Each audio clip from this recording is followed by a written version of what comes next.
नाज़रीन अहम ख़बर वाखे ॾियूं पिया त केपीके जे औरक्सी ज़िले में सिक्योरिटी फोर्सिस ऑपरेशन में 19 दहशतगर्द मारिजी विया। दहशतगर्दनि सां मुक़ाबले में लेफ्टिनेंट कर्नल समेत 11 जवान शहीद थी विया आहिनि।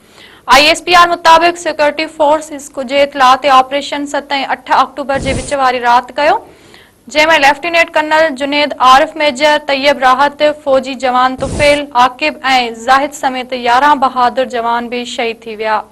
ISPR जो चवणु आहे त कार्रवाई भारतीय सरपरस्ती में कार्रवाइयूं कंदड़ दहशतगर्दनि जे ठिकाणनि ते कई वई। फोर्सिस जी बहितरीन कार्रवाई में 19 दहशतगर्द मारिजी विया।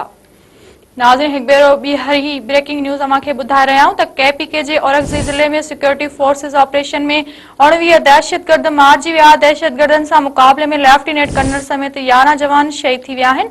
ISPR मुताबिक़ सिक्योरिटी फोर्सिस जे इतलाह ते ऑपरेशन 7 ऐं 8 अक्टूबर जे विच वारी राति कयो, जंहिंमें lieutenant colonel Junaid Arif, major Tayyab Rahat, फौजी जवान तुफेल आकिब ऐं ज़ाहिद समेत 11 बहादुर जवान भी शहीद थी विया। ISPR जो चवणु आहे त कार्रवाई भारतीय सरपरस्ती में कार्रवाइयूं कंदड़ दहशतगर्दनि जे ठिकाणनि ते कई वई। फोर्सिस जी बहितरीन कार्रवाई में 19 दहशतगर्द मारिजी विया।